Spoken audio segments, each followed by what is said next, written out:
विधान भवन जिथे महाराष्ट्र राज्याची सर्व राजकीय आणि शासकीय कामे चालतात, अशा ठिकाणी दोन आमदारांच्या कार्यकर्त्यांनी मवाल्यासारखी भांडणे केली. नमस्कार, मी सन्मय पाटील. गोपीनाथ पडाळकर आणि जितेंद्र आव्हाड या आमदारांच्या वैयक्तिक विवादामुळे विधान भवनाच्या पवित्र स्थळामध्ये गुंड, मवाली आणि भुरट्या माणसासारखी हाणामारी झाली. म्हणजे ज्या ठिकाणी महाराष्ट्राचे मंत्री हे गुन्हेगारी थांबवण्यासाठी कायदे अंमलात आणतात, त्याच ठिकाणी या कायद्याचा भंग केलेला आहे. झालं असं की काही दिवसापासून पडाळकर आणि आव्हाड यांच्यामध्ये शाब्दिक खंडाजगी होत आहे आणि एकमेकाच्या अंगातला दम सुद्धा दोघांनी काढलेला आहे.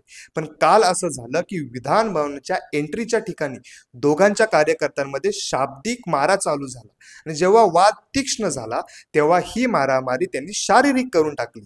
आता नेमकी चूक कुणाची होती हे अजून अस्पष्ट आहे. पण जरी कुणाचीही चुकी असली तरी विधान भवनमध्ये राडा किंवा भांडण करणे हे संविधानाच्या आणि लोकशाहीच्या संस्थेवरती एक काळा डागच आहे. आता मी तुम्हाला या आमदारांविषयी एक थोडक्यात माहिती सांगतो. पडाळकर हे स्पष्ट आणि ताफट असे बोलणारे आहेत, जे लोकांच्या समस्यांबद्दल आणि अवैध धर्मांतरांबद्दल स्पष्टपणे कुणालाही न घाबरता आणि बोलण्यामध्ये जरा सुद्धा सेन्सर न ठेवता थाडकीफीड बोलणारे व्यक्तिमत्व आहे.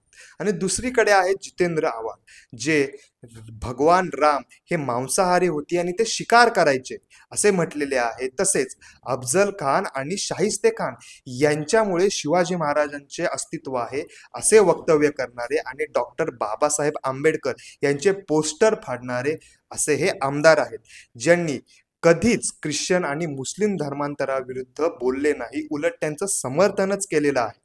एवढेच नव्हे तर अनंत करमुसे याने जेव्हा काही वर्षांपूर्वी जितेंद्र आव्हाड यांचा अर्धनग्न एडिटेड केलेला फोटो पोस्ट केलेला होता, तेव्हा त्याच्या घरी जाऊन त्याला बेदम अशी मारहाण करण्याचा सुद्धा त्यांच्यावरती आरोप आहे.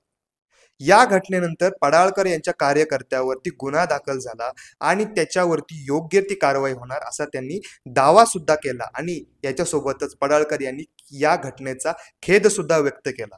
दुसरीकडे जितेंद्र आव्हाड जेव्हा पोलीस त्यांच्या कार्यकर्त्याला घेऊन जाणार होते, तेव्हा या त्यांच्या कार्याचा निषेध म्हणून ते पोलिसांच्या गाडीखाली बसले आणि एवढेच नाही तर पोलिसांनी त्यांना बाहेर यायला सांगितल्यावरती ते अजिबात आले नाही आणि न ऐकल्यावर पोलिसांनी त्यांना काढण्याचा प्रयत्न देखील केला आणि सांगितलं की तुम्ही शिस्तीत बाहेर या, तुम्हालाच दुखापत. पण शेवटी जसे जनावराला फडफडवले जितेंद्र आव्हाड पोलिसांच्या गाडी खालून फडफडवून बाहेर काढले आणि मग त्यांनी आणि रोहित पवार यांनी प्रसार माध्यमांसमोर आपले म्हणणे मांडत बसले.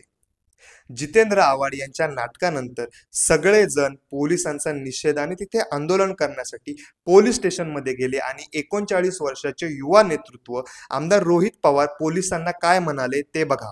आवाज खाली आणि हात वर केला तर सांगतो तुम्हाला, शहाणपणा करू नका. बोलता येत नसेल तर बोलायचं नाही, कळलं का? चला बाहेर तुम्ही तिथे. म्हणजे आता पोलीस स्टेशनमध्ये कायद्याचा नियमभंग केल्यानंतर पोलिसांनी कसं बोलायचं हे आता आमदार लोक पोलिसांना शिकवणार का? पोलीस स्टेशनमध्ये जर कोणी एवढी माणसं घेऊन गैरवर्तन करत असेल, मग ते मंत्रीही का असो ना, तर पोलीस ते त्यांचा अधिकार हे बजावणारच, मग ते कोणत्याही भाषेमध्ये आणि कितीही मोठ्या आवाजामध्ये. रोहित पवार हे जरी आमदार असले तरी ते कायद्यापेक्षा मोठे झाले का, असा सुद्धा प्रश्न उद्भवला जातो. आता तुम्हीच मला कमेंटमध्ये सांगा की हे मंत्री लोक, मग ते सरकार पक्ष असो किंवा विरोधी पक्ष, जर कायद्याचा सारखा भंग करत राहिले तर सामान्य माणसांनी न्याय मागायला कुठे जायचे?